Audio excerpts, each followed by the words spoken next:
फातिमा की रानी माँ, प्रभु यीशु की माँ, आसरा तू ही है माँ।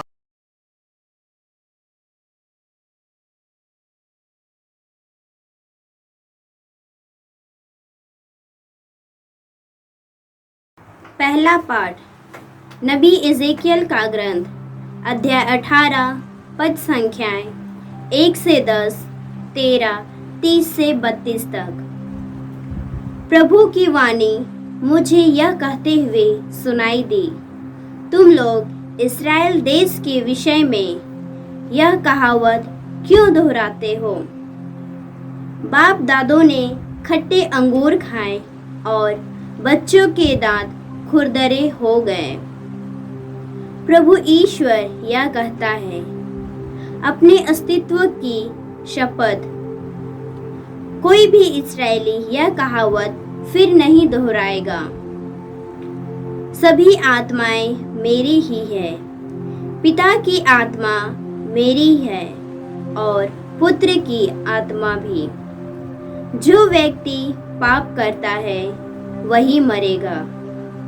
यदि कोई मनुष्य धार्मिक है और संहिता तथा न्याय के अनुसार आचरण करता है, यदि वह पहाड़ी पूजा स्थानों में भोजन नहीं करता और इस्राएली प्रजा की देव मूर्तियों की ओर आंख उठाकर नहीं देखता, यदि वह पराई स्त्री का शील भंग नहीं करता और ऋतुमती स्त्री के पास नहीं जाता, यदि वह किसी पर अत्याचार नहीं करता, अपने कर्जदार को उधार लौटाता और किसी का धन नहीं चुराता, यदि वह भूखों को भोजन और नंगों को कपड़े देता, यदि वह ब्याज लेकर उधार नहीं देता, सूदखोरी अथवा अन्याय नहीं करता और दो पक्षों का उचित न्याय करता है, यदि वह मेरे विधान के अनुसार आचरण करता और मेरे नियमों का निष्ठापूर्वक पालन करता है, तो ऐसा धार्मिक मनुष्य जीवित रहेगा। यह प्रभु ईश्वर की वाणी है। किंतु यदि उससे एक ऐसा पुत्र उत्पन्न हो जो हत्यारा बन जाए, तो क्या वह पुत्र जीवित रहेगा? कभी नहीं। वह अपने कुकर्मों के कारण अवश्य मर जाएगा और उनका रक्त उसी के सिर पड़ेगा। प्रभु ईश्वर यह कहता है, हे इस्राएल के घराने, मैं हर एक का उसके कर्मों के अनुसार न्याय करूंगा। तुम मेरे पास लौटकर अपने सब पापों को त्याग दो। कहीं ऐसा ना हो कि तुम्हारे अपराधों के कारण तुम्हारा विनाश हो जाए। अपने पुराने पापों का भार फेंक दो। एक नया हृदय और एक नया मनोभाव धारण करो। प्रभु ईश्वर यह कहता है, हे इस्राएलियों, तुम क्यों मरना चाहते हो? मैं किसी भी मनुष्य की मृत्यु से प्रसन्न नहीं होता, इसलिए तुम मेरे पास लौटकर जीते रहो। प्रभु की वाणी। ईश्वर को धन्यवाद। भजन अनुवाक्य। हे ईश्वर, मेरा हृदय फिर शुद्ध कर। हे ईश्वर, मेरा हृदय फिर शुद्ध कर। हे ईश्वर, मेरा हृदय फिर शुद्ध कर और मेरा मन सुदृढ़ बना। अपने सानिध्य से मुझे दूर ना कर, अपने पवित्र आत्मा को मुझसे ना हटा। अनुवाक्य। हे ईश्वर, मेरा हृदय फिर शुद्ध कर। हे ईश्वर, मेरा हृदय फिर शुद्ध कर। मुक्ति का आनंद मुझे फिर प्रदान कर और उदारता में मेरा मन सुदृढ़ बना। मैं विधर्मियों को तेरे मार्ग की शिक्षा दूंगा और पापी तेरे पास लौट आएंगे। अनुवाक्य, हे ईश्वर मेरा हृदय फिर शुद्ध कर। हे ईश्वर मेरा हृदय फिर शुद्ध कर। तू बलिदान से प्रसन्न नहीं होता। यदि मैं होम चढ़ाता तो तू उसे अस्वीकार नहीं करता। मेरा पश्चाताप ही मेरा बलिदान होगा। तू पश्चातापी दीनहीन हृदय का तिरस्कार नहीं करेगा। अनुवाक्य, हे ईश्वर मेरा हृदय फिर शुद्ध कर। हे ईश्वर मेरा हृदय फिर शुद्ध कर। जय घोष, हालेलुया। हे पिता, हे स्वर्ग और पृथ्वी के प्रभु, मैं तेरी स्तुति करता हूँ, क्योंकि तूने राज्य के रहस्यों को निरे बच्चों के लिए प्रकट किया है। हालेलुया। प्रभु आप लोगों के साथ हो और आपकी आत्मा के संत मत्ती के अनुसार पवित्र सुसमाचार हे प्रभु तेरी महिमा हो। अध्याय 19 और संख्याएं 13 से 15 तक। उस समय लोग यीशु के पास बच्चों को लाते थे, जिससे वह उन पर हाथ रखकर प्रार्थना करे। शिष्य लोगों को डांटते थे, परंतु यीशु ने कहा, बच्चों को आने दो और उन्हें मेरे पास आने से मत रोको, क्योंकि स्वर्ग का राज्य उन जैसे लोगों का है। और वह बच्चों पर हाथ रखकर वहां से चले गए। प्रभु का सुसमाचार। हे क्रिस्त जय यीशु क्रिस्त में प्रिय भाई और बहनों, आज का पहला पाठ नबी एजेकियल के ग्रंथ से है। अध्याय 18 और संख्याएं 1 से 10 तक, फिर 13 और 30 से 32 तक। इसमें ईश्वर नबी के द्वारा हमको समझाता है कि हर एक व्यक्ति को पवित्र जीवन बिताना है। हमारे कर्मों का फल, हर एक व्यक्ति के कर्मों का फल उसे प्राप्त होगा। इसलिए पवित्र जीवन बिताना है। सबसे पहले हमने सुना ईश्वर की वाणी इस प्रकार नबी को सुनाई पड़ी। बाप दादों ने खट्टे अंगूर खाए और बच्चों के दांत खुरदरे हो गए। इसी तरह का कहावत उस समाज में चलता था, लेकिन ईश्वर कहता है कोई भी इस्राएली यह कहावत फिर नहीं दोहराएगा। यह सच नहीं है। सभी आत्माएं मेरी ही हैं। पिता की आत्मा मेरी है और पुत्र की आत्मा भी। जो व्यक्ति पाप करता है वही मरेगा। बाप के पापों के लिए ईश्वर पुत्र को दंड नहीं देगा। बाप ने खट्टी अंगूरी खाई तो बाप के दांत खुरदरे हो जाते हैं, बेटे के नहीं। और आगे ईश्वर कहता है जो ईमानदार है, न्यायी है, उसको अच्छा प्रतिफल मिलेगा। उनका कहना है यदि कोई मनुष्य धार्मिक है और संहिता तथा न्याय के अनुसार आचरण करता है, यदि वह पहाड़ी पूजा स्थानों में भोजन नहीं करता और इस्राएली प्रजा की देव मूर्तियों की ओर आंख उठाकर नहीं देखता, यदि वह पराई स्त्री का शील भंग नहीं करता और ऋतुमती स्त्री के पास नहीं जाता, यदि वह किसी पर अत्याचार नहीं करता, अपने कर्जदार को उधार लौटाता और किसी का धन नहीं चुराता, यदि वह भूखों को भोजन और नंगों को कपड़े देता, यदि वह ब्याज लेकर उधार नहीं देता, सूदखोरी अथवा अन्याय नहीं करता और दो पक्षों का उचित न्याय करता है, यदि वह मेरे विधान के अनुसार आचरण करता और मेरे नियमों का निष्ठापूर्वक पालन करता है तो ऐसा धार्मिक मनुष्य जीवित रहेगा। उसको ईश्वर उचित फल प्रदान करेगा, उसको अनंत जीवन मिलेगा।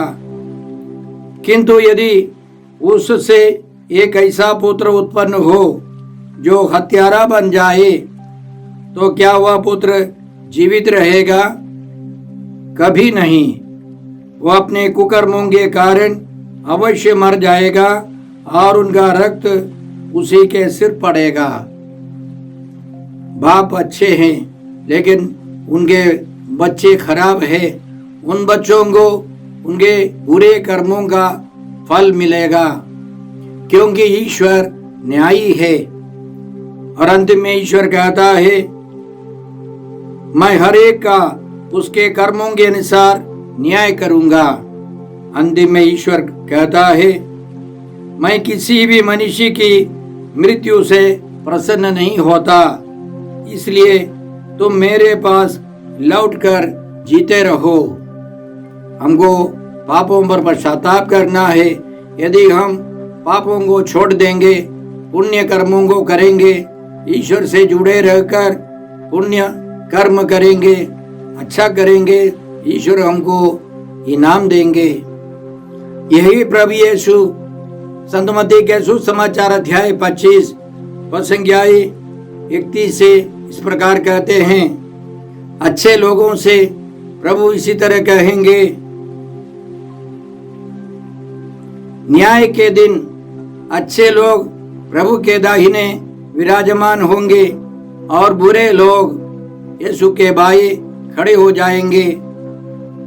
दाएं के अच्छे लोगों से प्रभु कहेंगे, मेरे पिता के कृपा पात्रों, आओ और उस राज्य के अधिकारी बनो जो संसार के प्रारंभ से तुम लोगों के लिए तैयार किया गया है। क्योंकि मैं भूखा था और तुमने मुझे खिलाया। इसी तरह बहुत सारे पुण्य कर्मों का वर्णन है। अंत में प्रभु कहते हैं, मैं तुम लोगों से यह कहता हूँ, तुमने मेरे इन भाइयों में से किसी एक के लिए, चाहे वह कितना ही छोटा क्यों न हो, जो कुछ किया वह तुमने मेरे लिए ही किया। इसके विपक्ष में बुरे लोगों से यीशु कहेंगे, शापित हो, मुझसे दूर हट जाओ, उस अनंत आग में जाओ जो शैतान और उसके दूतों के लिए तैयार की गई है। उनके बुरे कर्मों का वर्णन है। मैं तुम लोगों से कहता हूँ, जो कुछ तुमने मेरे छोटे से छोटे भाइयों में से किसी एक के लिए नहीं किया, वह तुमने मेरे लिए भी नहीं किया। और ये अनंत दंड भोगने जाएंगे, परंतु धर्मी अनंत जीवन में प्रवेश करेंगे। तो सबसे पहले हमें पिता ईश्वर के कृपा पात्र के रूप में जीवन बिताना है। प्रभु यीशु से जुड़े रहकर हमें भले काम को करना है, दूसरों की सेवा करनी है। और दोनों पक्ष के बारे में यीशु कहते हैं, जिससे कोई तर्क ना हो। विधर्मी अनंत दंड भोगने जाएंगे और धर्मी अनंत जीवन में प्रवेश करेंगे, प्रभु के साथ अनंत काल तक महिमा में विराजमान होंगे, उनकी आराधना स्तुति करेंगे। इसलिए हमें तैयार रहना है। तो बाइबल का एक मुख्य विषय है पवित्र जीवन बिताना है। संत पेतरुस अपने पहले पत्र अध्याय 1 में इस प्रकार कहते हैं, आपको जिसने बुलाया वह पवित्र है, इसलिए आप भी अपने समस्त आचरण में पवित्र बने, क्योंकि लिखा है, पवित्र बनो क्योंकि मैं पवित्र हूँ। ईश्वर पश्चातापी दीनहीन हृदय का तिरस्कार नहीं करेगा। हम जानते हैं बाइबल में बहुत सारे व्यक्ति है पापी थे, उन्होंने पश्चाताप किया, अपने पापों पर पश्चाताप किया और प्रभु ने उनको क्षमा कर पवित्र कर दिया। इसलिए आज के भजन में, भजन 51 में दाऊद इसी तरह ईश्वर से प्रार्थना करता है, हे ईश्वर, मेरा हृदय फिर शुद्ध कर और मेरा मन सुदृढ़ बना। अपने सानिध्य से मुझे दूर न कर, अपने पवित्र आत्मा को मुझसे न हटा। अंतिम में दाऊद का कहना है, तू बलिदान से प्रसन्न नहीं होता। यदि मैं होम चढ़ाता तो तू उसे स्वीकार नहीं करता। मेरा पश्चाताप ही मेरा बलिदान होगा। तू पश्चाताप ही दीनहीन हृदय का तिरस्कार नहीं करेगा। इसलिए भाई और बहनों, हम पश्चाताप करें, पाप स्वीकार करें, योग्य रीति से प्रभु यीशु को ग्रहण करें, प्रतिदिन बाइबल पढ़े, प्रार्थना करे, पवित्रता में आगे बढ़े। आज के सुसमाचार में मात्र 3 वचन हैं, लेकिन इन 3 वचनों में बहुत सारे रहस्य छिपे हैं। हम कुछ रहस्यों पर मनन करें। सबसे पहले हमने सुना, प्रभु यीशु ने अपने शिष्यों से कहा, बच्चों को आने दो और उन्हें मेरे पास आने से मत रोको, क्योंकि स्वर्ग का राज्य उन जैसे लोगों का है। यीशु के शिष्य लोगों के लिए बच्चे तंग करने वाले हैं। यीशु अच्छी तरह लोगों को समझा रहे हैं तो बच्चे लोग इधर उधर दौड़ रहे हैं, आवाज उठाते हैं और शिष्य लोग पसंद नहीं करते। उसी तरह कई लोग सामाजिक कार्यक्रमों के बीच बच्चों से नाराज हो जाते हैं, उनको पसंद नहीं करते हैं, लेकिन यीशु कहते हैं उनको मेरे पास आने दो। इसके पहले संत मत्ती के सुसमाचार अध्याय 18 में प्रभु यीशु ने साफ साफ अपने शिष्यों को समझाया था, यदि तुम फिर छोटे बालकों जैसे नहीं बन जाओगे तो स्वर्ग के राज्य में प्रवेश नहीं करोगे। यीशु ने यह भी सिखाया, उन नन्हों में एक को भी तुच्छ ना समझो। मैं तुमसे कहता हूँ, उनके दूत स्वर्ग में निरंतर मेरे स्वर्गिक पिता के दर्शन करते हैं। यीशु यह भी सिखाते हैं, इसी तरह मेरा स्वर्गिक पिता नहीं चाहता कि उन नन्हों में से एक भी खो जाए। बच्चों को अच्छी तरह स्वीकार करना है, उनको बढ़ावा देना है, उनको अच्छा प्रशिक्षण देना है, क्योंकि वे कल के नागरिक हैं। वे हमारे लिए अच्छे वरदान है, प्रभु के सबसे महान वरदान हैं। वे बदमाश नहीं है। वे अपनी इच्छा के अनुसार कुछ आवाज तो सब करते हैं, बदमाशी करते हैं, वे सीख रहे हैं। संत यूहन्ना के सुसमाचार अध्याय 20 संज्ञाएं 15 से हम लोग पढ़ते हैं कि प्रभु यीशु संत पेतरुस को परम अधिकार देने वाले हैं। उनको नाश्ता खिलाया और सबों के सामने प्रभु ने एक महत्वपूर्ण सवाल किया। पेतरुस से पूछा, सिमोन यूहन्ना के पुत्र, क्या इनकी अपेक्षा तुम मुझे अधिक प्यार करते हो? उसने उन्हें उत्तर दिया, जी हाँ प्रभु, आप जानते हैं कि मैं आपको प्यार करता हूँ। उन्होंने पेतरुस से कहा, मेरे मेमनों को चराओ। और इसी तरह और 2 बार प्रभु ने यही सवाल किया और पेतरुस ने यही जवाब दिया। और यीशु का कहना है, मेरी भेड़ों को चराओ। 2 बार यीशु ने कहा, मेरी भेड़ों को चराओ। तो सबसे पहले मेमनों को चराओ। छोटा भेड़ का छोटा बच्चा है मेमना, वह बालक है, बालिका है। हर एक नेता को, संत पापा से लेकर हर एक अधिकारी को यह अधिकार दिया है, यह जिम्मेदारी दी है। हमारे बीच में जो मेमने हैं वे सब हमारे बच्चे हैं, बच्चियां हैं। उनको अच्छा प्रशिक्षण देना है, उनको चराना है, यह बड़ों का काम है। बच्चों को तुच्छ नहीं समझना है, उनको प्यार करना है, उनको प्रोत्साहन देना है। प्रभु यीशु के मनोभाव से हमको उनको प्रोत्साहन देना है। आज के सुसमाचार की शुरुआत में हमने इस प्रकार सुना, उस समय लोग यीशु के पास बच्चों को लाते थे, लोग लाते थे। बाइबल पंडितों के अनुसार पुरुष लोग, पिता या दादा अपने बच्चों को लेकर प्रभु यीशु के पास आते थे ताकि यीशु उनको आशीर्वाद दे। याद रखें, हमारी माताएं ईमानदार है, प्रेमी है, भक्तिन है, लेकिन जिन परिवारों में माता और पिता भक्त है, अपने बच्चों को यीशु के पास ले जाते हैं, उन बच्चों के जीवन में विशेष आशीष उतरेगी, कृपा बढ़ेगी, वे अच्छे नागरिक बनेंगे। और जिन परिवारों में पिता या दादा अपने बच्चों पर ध्यान नहीं देते, ऐसे बच्चे बर्बाद हो सकते हैं। मैं एक परिवार को जानता हूँ, उस परिवार की माँ अच्छी है, प्रार्थना करती है, लेकिन 2 बच्चों के बाप प्रार्थना करने वाला नहीं है।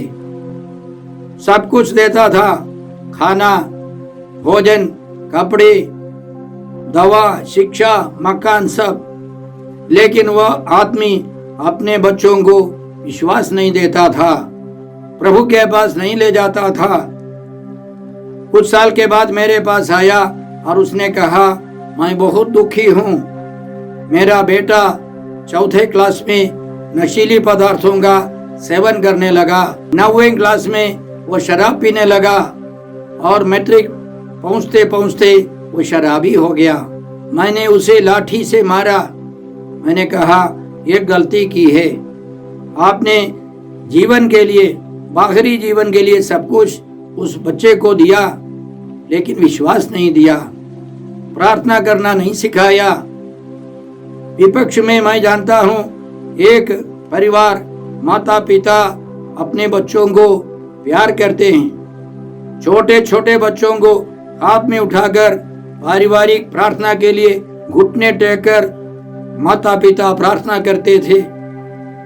और बच्चे थोड़े बड़े हो गए, चर्च में ले जाते थे मिसा में भाग लेने के लिए, और थोड़ा बड़ा होने पर तीर्थ स्थानों में ले जाकर संतों के बारे में समझाते थे।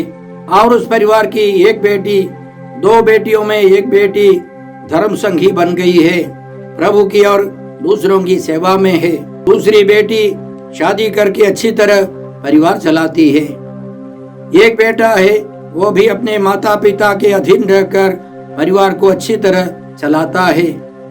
इसलिए भाई और बहनों, हम प्रार्थना करें हमारे माता पिताओं के लिए, विशेष रूप से पिताओं के लिए। वे अपने बच्चों के प्रति उत्साही रहे, उनको प्रभु यीशु के पास ले जाए, तब हमारे समाज में अच्छे नागरिक होंगे। क्रिस में प्रिय भाई और बहनों, संत मत्ती के सुसमाचार अध्याय 19 की शुरुआत में प्रभु ने विवाह बंधन के बारे में, विवाह की पवित्रता के बारे में समझाया, फिर धर्म संगी जीवन के बारे में समझाया, और उसके बाद यीशु कहते हैं, बच्चों को मेरे पास आने दो। कई प्रकार से यीशु बच्चों को बुलाते हैं। एक प्रकार की बुलाहट है कि बच्चों को जन्म देने का अधिकार माता पिता को दिया है। बहुत सारे माता पिता अपने पुत्र पुत्रियों को पढ़ाते रहते हैं, शादी के बारे में नहीं सोचते हैं, और बाद में आगे चलकर उनकी शादी नहीं हो रही है, शादी होने पर भी बच्चे नहीं है, या केवल एक बच्चा है। ईश्वर की योजना के विरुद्ध कई लोग जाते हैं। मैं ये भी जानता हूँ, कई लोग शादी के तुरंत बाद फैसला करते हैं, अब हमको बच्चे नहीं चाहिए। मैं एक परिवार को जानता हूँ, शादी के तुरंत बाद वह महिला पत्नी गर्भवती होगी, और उन दोनों ने फैसला कर उस बच्चे को गर्भ में मार डाला और बाद में एक भी बच्चा नहीं है। एक काउंसलर ने मुझसे कहा, उसके पास एक माता पिता पति पत्नी आए और उन्होंने कहा कि हमको बच्चे नहीं है।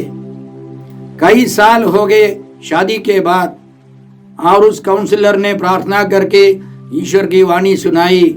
ईश्वर कहता है, मैं तुमको बच्चे दूंगा, एक नहीं एक से ज्यादा बच्चे दूंगा। वे बहुत खुश होकर के चले गए और 2-3 महीने के बाद आकर वो महिला कहती है, मैं गर्भवती हूँ, 5 बच्चे हैं मेरे गर्भ में, एक साथ 5 बच्चे।